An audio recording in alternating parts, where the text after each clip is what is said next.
अगर कोई आपको नीचा दिखाना चाहता है तो इसका मतलब है कि आप उससे पहले से ही ऊपर हो। जिंदगी जीने के लिए मिली है, इससे लोग क्या सोचेंगे यह सोचने में बर्बाद मत करो। किसी के बुरे वक्त में उसका हाथ पकड़ो, सहारा दो, उसे हिम्मत दो, क्योंकि बुरा वक्त थोड़े समय में चला जाएगा लेकिन वह आपको दुआ जिंदगी भर देता रहेगा। मनुष्य सुबह से शाम तक काम करके उतना नहीं थकता जितना चिंता और क्रोध के एक क्षण में थक जाता है। संबंध परमात्मा से अच्छे बना लो तो तुम्हें किसी की जरूरत नहीं पड़ेगी। तुम खुद सबकी जरूरत बन जाओगे। सलाह देने तो हजारों आते हैं लेकिन जब साथ देने की बारी आती है तो केवल भगवान आते हैं। जीतने के बाद तो सारी दुनिया गले लगाती है, क्योंकि जो आज आपके साथ है वह कल आपके खिलाफ हो सकते हैं। बिना मतलब के कोई आपकी इज्जत नहीं करेगा, लेकिन खुद को इतना काबिल बनाओ कि लोग बिना मतलब के भी आपका इज्जत करें।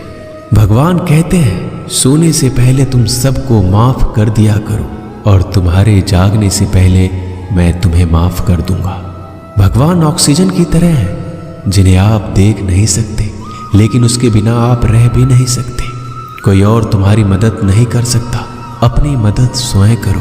आप खुद के सबसे अच्छे मित्र हैं और सबसे बड़े दुश्मन भी। इंसान तब समझदार नहीं होता जब वह बड़ी बातें करने लगे, बल्कि समझदार तब होता है जब वो छोटी छोटी बातों को समझने लगे। आप किस समय सही थे इसे कोई याद नहीं रखता, लेकिन आप किस समय गलत थे ये सब याद रखते हैं। सब दुख दूर होने के बाद ही मन प्रसन्न होगा। यह आपका भ्रम है। मन प्रसन्न रखो, सब दुख दूर हो जाएंगे। ये हकीकत है।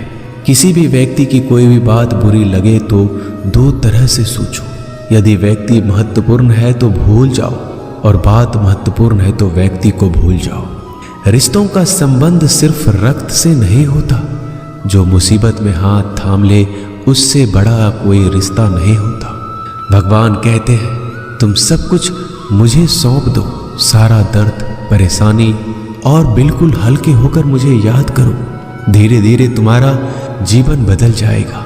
हर रोज रात को सोने से पहले भगवान को अपनी पूरी दिनचर्या बता के सोएं। अगर आपके द्वारा किसी का दिल दुखा है तो मन ही मन उससे माफी मांगे। अगर आपका किसी ने दिल दुखाया है तो उसे माफ करके सारी चिंताएं भगवान को सौंप कर सो जाए। यकीन मानिए इससे आपकी जिंदगी खुशनुमा बन जाएगी।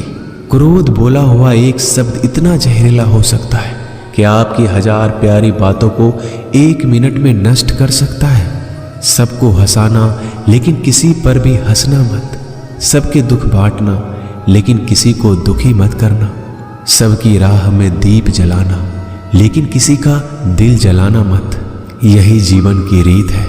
जैसा बोओगे वैसा ही पाओगे। दुआएं और प्रार्थनाएं असंभव को भी संभव बना देती है। ईश्वर को ना हमारे तन की जरूरत है ना धन की, उसको तो बस पवित्र मन की जरूरत है। इसलिए वो हमें कुछ भी छोड़ने के लिए नहीं कहता, बस कहता है बच्चे मन से विकार छोड़ो, गंदे विचार छोड़ो। जो आने वाला है वो हमेशा गुजरे हुए कल से बेहतर होगा। यही एक सोच आपके जीवन में कभी निराशा नहीं होने देगी। झूठ कितना अजीब है, खुद बोलो तो अच्छा लगता है, दूसरे बोले तो गुस्सा आता है। खुशियां चाहे किसी के साथ भी बांट लो, पर गम हमेशा भरोसेमंद इंसान के साथ ही बांटना चाहिए। जीवन में समय चाहे जैसा हो, परिवार के साथ रहो तो सुख बढ़ जाता है, दुख हो तो बढ़ जाता है। सच्चा मित्र वही है जो उस समय में भी आपके साथ खड़ा हो जब सारी दुनिया आपके खिलाफ हो। आपके पास जितना भी है उसके लिए बार बार दिल से धन्यवाद कहें, हर वक्त कहें।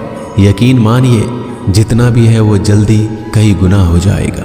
प्रार्थनाएं और ध्यान इंसान के लिए बहुत जरूरी है, क्योंकि प्रार्थना में भगवान आपकी बात सुनते हैं और ध्यान में आप भगवान की बात सुनते हैं। श्री कृष्ण से कितना कुछ छूटा। पहले माँ छूटी, फिर पिता छूटे, फिर जो नंद किशोर मिले वो भी छूटे, संग साथी छूटे, राधा भी छूटी, गोकुल छूटा, फिर मथुरा छूटा। श्री कृष्ण से जीवन भर कुछ न कुछ छूटता ही रहा। नहीं छूटा तो वो था देवत्व, मुस्कान और सकारात्मकता। श्री कृष्ण दुखी नहीं, उत्सव के प्रतीक है। सब कुछ छूटने पर भी कैसे खुश रहा जा सकता है, ये श्री कृष्ण से अच्छा कोई नहीं सिखा सकता। इसलिए हमेशा खुश रहें, सदा मुस्कुराते रहें। जीतने का मजा भी तभी आएगा जब लोग आपके हार का इंतजार करेंगे। गीता में लिखा है, यदि कोई आपको अच्छा लगता है तो अच्छा वो नहीं, अच्छे आप हैं, क्योंकि उसमें अच्छाई देखने वाली नजर आपके पास है। अपनी पीड़ा के लिए संसार को दोष मत दो, अपने मन को समझाओ। तुम्हारे मन का परिवर्तन ही तुम्हारे दुखों का अंत है। सोच और नीयत अच्छी रखिए, फिर आपके कष्ट प्रभु स्वयं दूर कर देंगे। याद रखना, भगवान से कभी उम्मीद छोड़ना नहीं और दुनिया वालों से कभी उम्मीद रखना नहीं। सुख दुख एक सिक्के के दो पहलू है। जहां सुख होगा वहां दुख भी होगा, जहां दुख होगा वहां सुख भी होगा। इसलिए सुख दुख के बारे में बिना सोचे निरंतर अपने लक्ष्य को प्राप्त करने के लिए प्रयास करते रहना चाहिए। एक बात हमेशा याद रखना, किसी के सामने गिड़गिड़ाने से ना मोहब्बत मिलती है ना इज्जत। इसलिए अपने स्वाभिमान को जिंदा रखो। कोई अगर आपकी किस्मत में होगा तो आपके पास खुद ही चल कर आएगा। दूसरों को हराने का मौका मत दो, बस खुद को आगे ले जाने की जिद पालो। कभी हार ना मानने की आदत ही एक दिन जीतने की आदत बन जाती है। सिर्फ दो चीजें मनुष्य के भाग्य का निर्माण करती है। पहला, स्वभाव। अगर आपके स्वभाव में अच्छाई, विनम्रता और गुण है तो आपका भाग्य चमकेगा। अगर आपका स्वभाव क्रोधी है, आलसी है, तो आपका भाग्य बिगड़ना अनिवार्य है। इसलिए अपने स्वभाव को मधुर और आकर्षित बनाइए। दूसरा, आपकी वाणी।